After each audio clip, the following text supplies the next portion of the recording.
Quran yang kita baca sama, hadis yang kita baca sama, kitabnya sama, tetapi kenapa kemudian pengaruhnya berbeda? Manusia yang sama diberi potensi yang sama oleh Allah. Kita punya potensi sebagaimana para sahabat. Sahabat juga manusia, mereka bukan malaikat. Tetapi pertanyaannya, kenapa mereka bisa begitu rupa dan kita tidak bisa? Kuncinya karena Al-Quran tadi, pengaruhnya tidak sekuat pengaruh Al-Quran ke dalam diri mereka. Kenapa pengaruh Al-Quran tidak sekuat pengaruh Al-Quran dalam diri mereka ketimbang pada kita? Mereka bisa memahami fakta pemikiran yang ada dalam Al-Quran yang tidak bisa kita pahami. Sehingga ketika mereka membaca ayat-ayat tentang surga, mereka rindu sekali seolah-olah surga ada di hadapan mereka. Ketika mereka membaca ayat-ayat tentang neraka, mereka juga begitu rupa. Takutnya setengah mati. Karena seolah-olah neraka itu ada di hadapan mereka.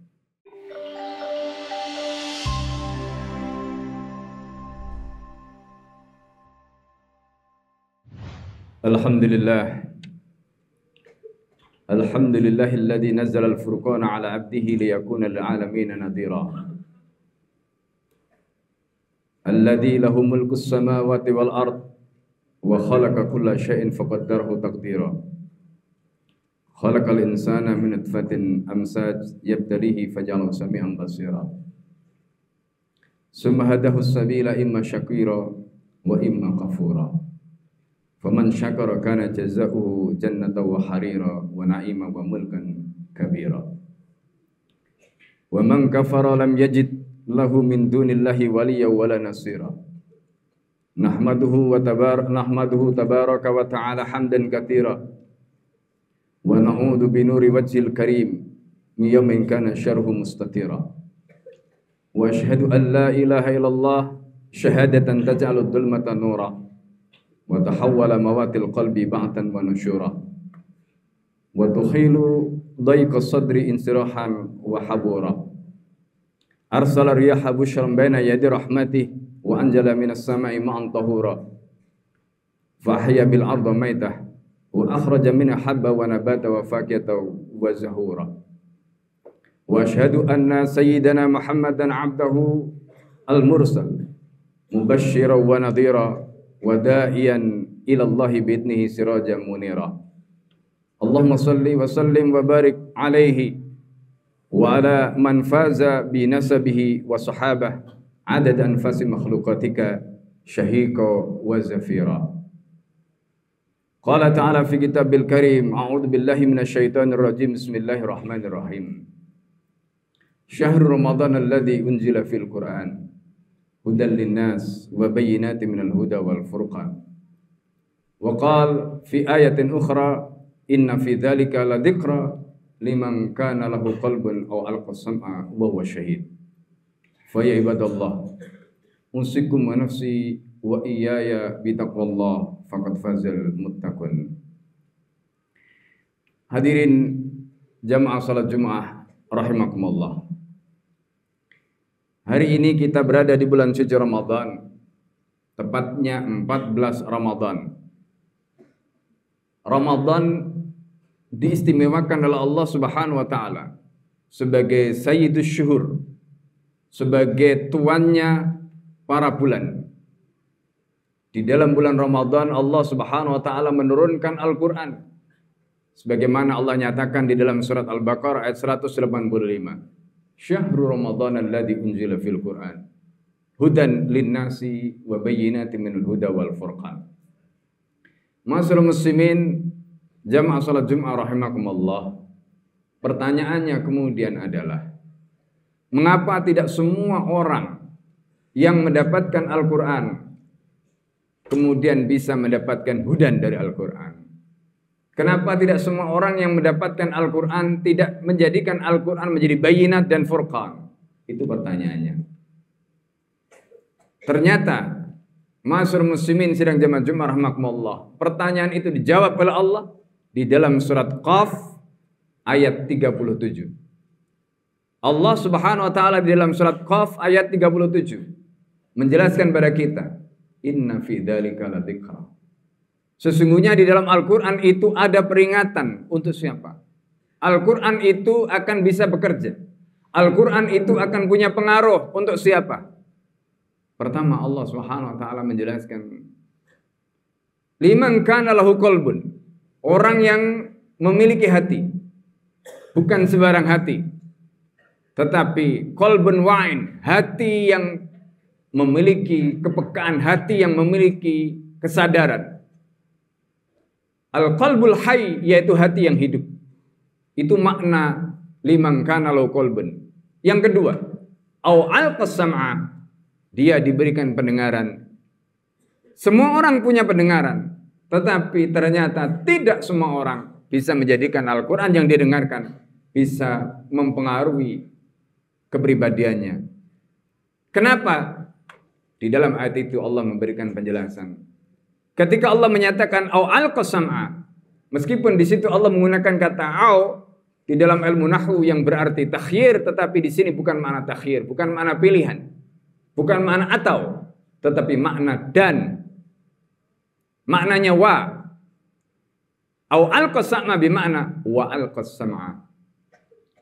Ketika dia menggunakan pendengarannya, kalau dalam bahasa Arabnya disebut asgha sam'ah, bagaimana dia membuka lebar-lebar telinganya, dan itu yang disebutkan dalam Al-Quran. Wa idza quri'a ahlul Qur'an fastami'u lah. Ketika dibacakan kepadanya Al-Quran, fastami'u lah, maka hendaknya dengarkan. Di situ Allah menggunakan kata fastami'u, tidak menggunakan kata fasma'u. Kenapa? Karena kalau fastami'u itu artinya mendengarkannya dengan serius. Mendengarkannya dengan menggunakan telinga dibuka lebar-lebar, kemudian hatinya dibuka, itu namanya fastami'ulah. Wa ansitu, kemudian diam. Kalau fasma'u, dia mendengar tapi mungkin pikirannya masih kemana-mana. Itu bedanya antara fasma'u dengan fastami'u. Oleh karena itu Allah menggunakan kalimat au alqas sam'a. Kemudian yang ketiga, Allah Subhanahu wa taala menyatakan wa huwa syahid. Ma'asyiral muslimin jamaah salat Jumat rahimakumullah.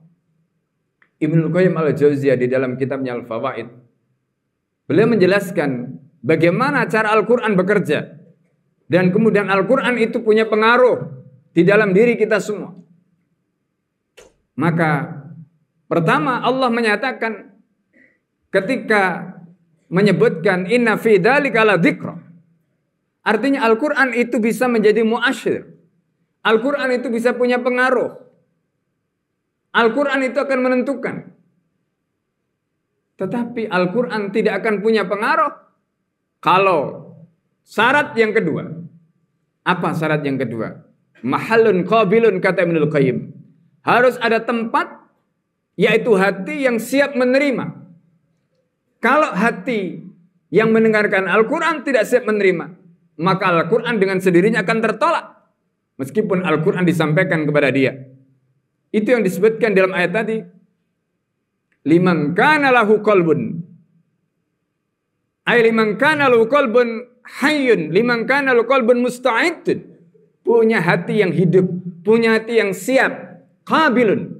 Yang siap. Siap apa? Menerima apa yang disampaikan oleh Al-Quran tadi.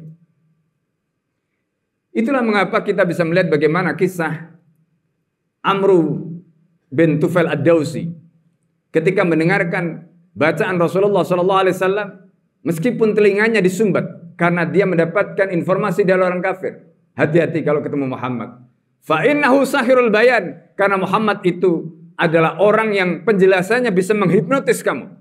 Maka kamu sumbatlah telingamu supaya kamu tidak terkena hipnotis. Subhanallah. Allah Subhanahu wa taala kemudian mengantarkan bacaan Rasulullah SAW yang dibaca itu sampai ke telinga Tufail bin Amr ad-Dawsi. Apa yang terjadi kemudian? Allah ketika memperdengarkan bacaan Nabi ke telinga Tufail bin Amr ad-Dawsi, maka Tufail bin Amr ad-Dawsi yang memiliki kecerdasan, yang memiliki kemampuan lughah, bahasa yang begitu luar biasa, hatinya, pikirannya tidak bisa menolak isinya Al-Quran. Dan seketika akhirnya beliau menyatakan keislamannya.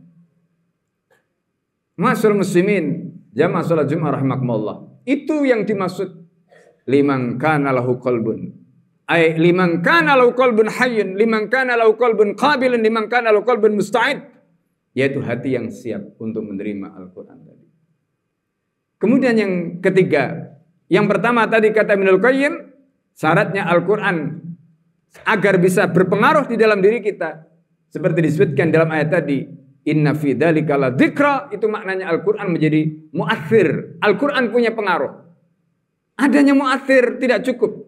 Tanpa adanya mahalun qabil, adanya tempat yang siap menerima, yaitu hati yang bersih, hati yang tulus, hati yang hidup, dan hati yang siap menerima kebenaran tadi.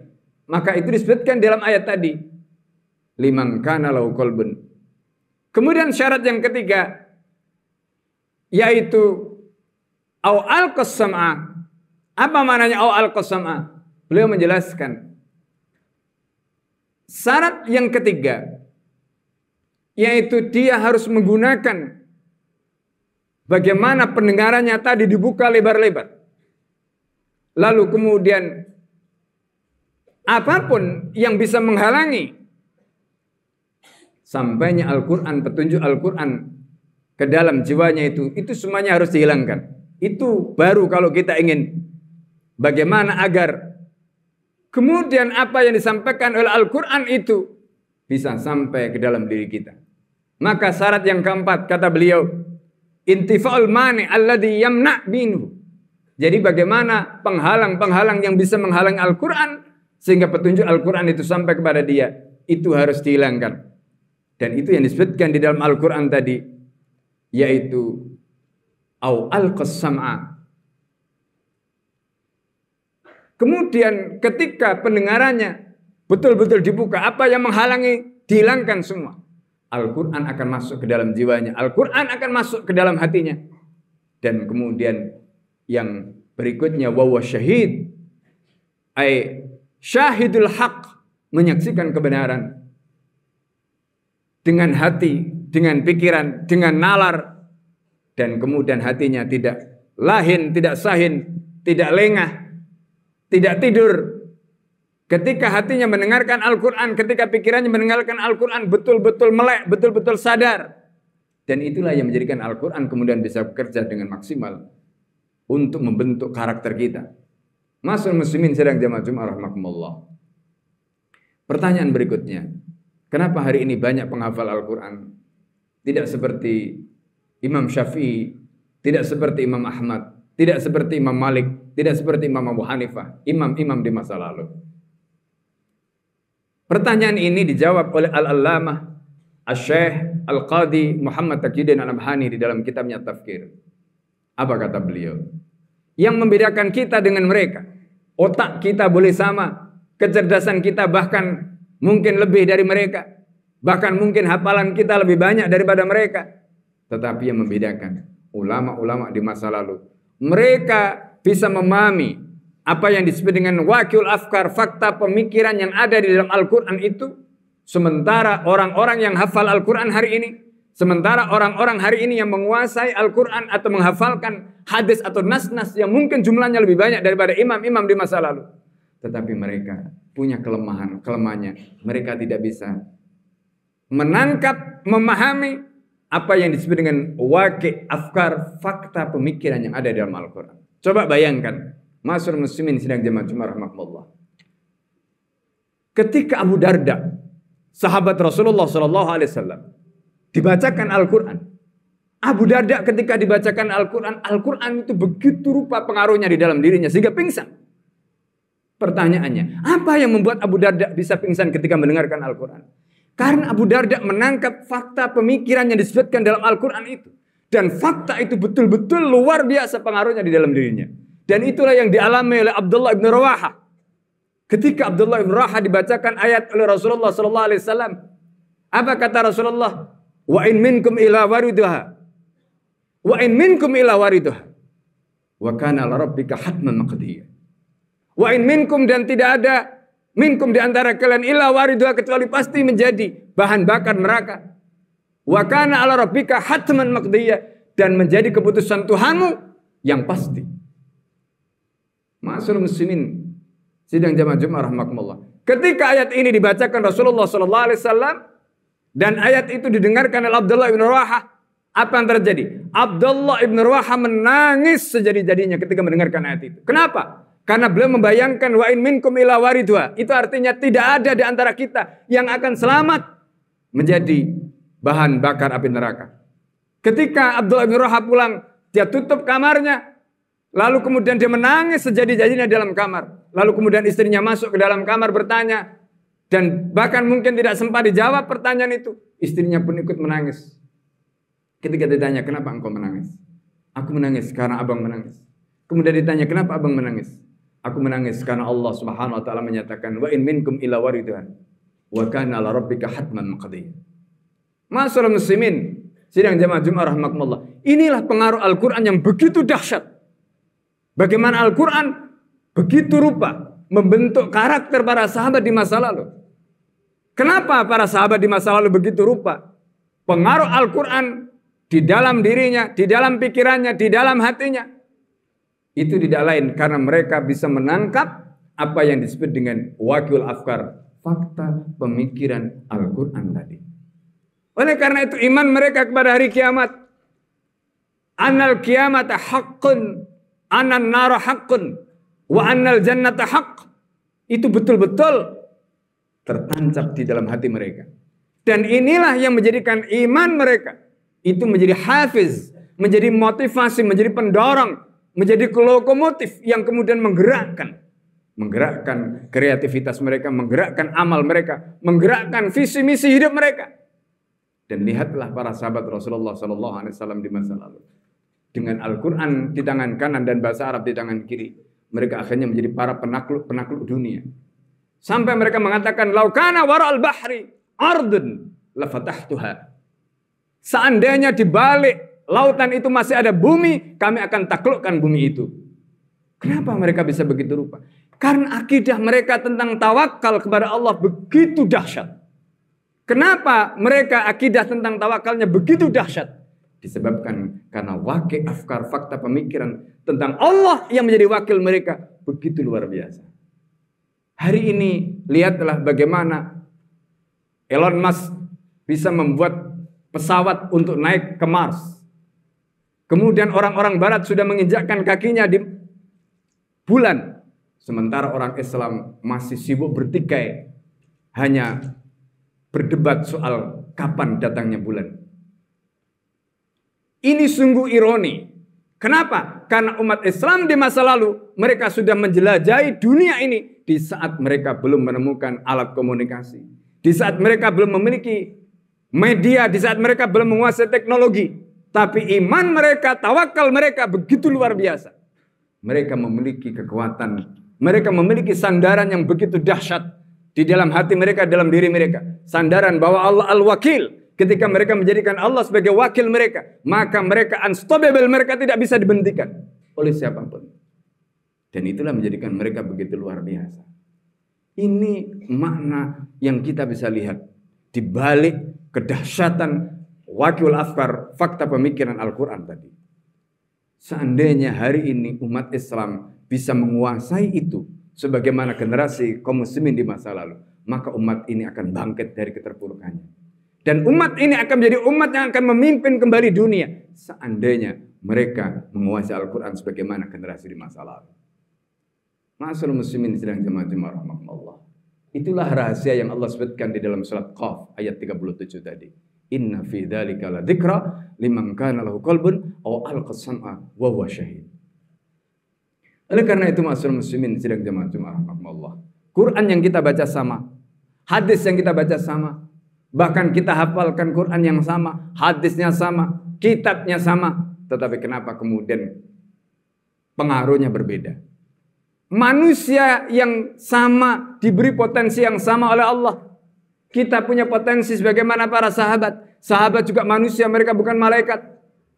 Mereka diberikan potensi oleh Allah Subhanahu wa taala.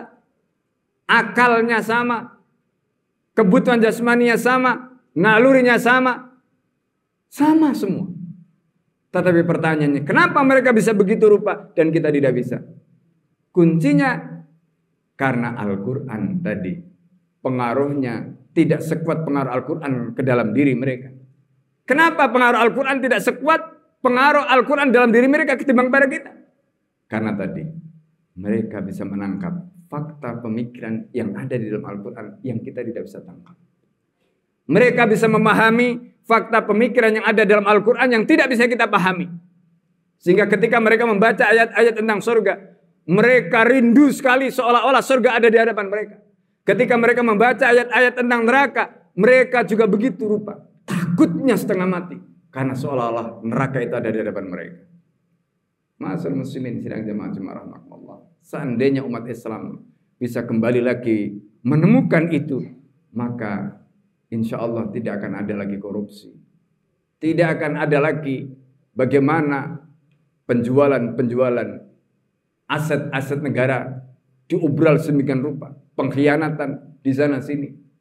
Itu tidak akan terjadi. Bahkan kemudian menimbulkan dampak yang luar biasa dalam kehidupan kita, umat Islam hari ini di negeri ini. Masyaallah muslimin sidang jamaah Jumat rahmatullah. Inilah momentum Ramadan, di mana Al-Quran diturunkan di bulan suci Ramadan. Maka mari kita jadikan Al-Quran yang turun di bulan suci Ramadan ini bisa membuka kesadaran kita, membuka pikiran dan hati kita, dan kemudian bisa mengisi hati dan pikiran kita kembali lagi punya pengaruh sebagaimana para sahabat di masa lalu. Aku qouli astaghfirullah li wa lakum wa li sairil muslimin wal muslimat wal mu'minin wal mu'minat wastaghfiruhu innahu huwal ghafurur rahim. Alhamdulillahilladzi akramana bi khulul Ramadan wa man 'alaina bi nuzulil Qur'an wa irsali nabiyina Muhammadin sallallahu alaihi wasallam. Asyhadu an la ilaha illallah wahdahu la syarika lah wa asyhadu anna Muhammadan 'abduhu wa rasuluhu alladzi la nabiyya ba'dah. Allahumma shalli wa sallim ala habibina al-Mustafa wa ala alihi wa ashabihi wa man da'a bi da'wati ila yaumil qiyamah. Wa ya ibadallah usikum wa nafsi wa iyaya bi taqwallah faqad fazal muttaqun. Hadirin jamaah salat Jumat rahimakumullah. Mari kita berdoa kepada Allah Subhanahu wa taala. Kita memohon pada Allah semoga di bulan suci Ramadan ini Allah Subhanahu wa taala jadikan Al-Qur'an betul-betul bisa mempengaruhi kehidupan kita, menjadi imam kita, menjadi pedoman kita, menjadi panutan kita. Dan semoga dengan itu Allah Subhanahu wa taala menjadikan kita sebagai ahlul Quran, menjadikan kita sebagai hamba-hambanya yang dicintai karena Al-Quran yang kita hidupkan dalam kehidupan kita. Allahumma salli wa sallim ala sayyidina Muhammadin walhamdulillahi rabbil alamin. Hamdan yafi ni'amahu wa kafi mazidah. Ya Rabbana lakal hamdu kama yanbaghi li jalalika al-karim wa 'azimi sultanik. Allahumma inna nas'aluka ridhaka wal jannah wa na'udzubika min sakhatika wan nar. Allahumma inna nas'aluka minal khairi kullihi ajili wa ajili ma 'alimna minhu wa ma lam na'lam wa na'udzubika minasy syarri kullihi ajili wa ajili ma 'alimna minhu wa ma lam na'lam. Allahumma anfa'na bima 'allamtana wa 'allimna ma yanfa'una wa zidna 'ilma. Allahumma ahyina bil Qur'an wa amitna bil Qur'an wab'athna ma'al Qur'an waj'al Qur'an imaman lana waj'al Qur'an syafi'an lana bi rahmatika ya arhamar rahimin. Allahumma inna nasta'inuka nastaghfiruka wa la nakfuruka wa nu'minu bika wa nakhla'u man yashkuruka. Allahumma iyyaka na'budu wa laka nusalli wa nasjudu wa ilayka nas'a wa nafidu narju rahmatak wa nakhsha 'adzabak in 'adzabakal jidda bil kuffari mulhiq. Allahumma adibil kafratal ladina yasudduna an sabilik wa yukadzibuna rusulak wa yuqatiluna aliyak. Allahumma fil mu'minina wal mu'minat wal muslimina wal muslimat wa aslih data bainihim wa alif baina qulubihim waj'al fi qulubihim iman hikmah wa tabitu ala millati rasulika Muhammadin sallallahu alaihi wasallam wa azim ayyufu bi ahdika alladhi ahadtam alaih wa ansurum ala aduwika wa aduwihim ilahal haq wajal minhum. Ibadallah innallaha ya'murukum bil adli wal ihsan wa ita'i dzil qurba wa yanha 'anil fahsya'i wal munkar. Aqimis shalah.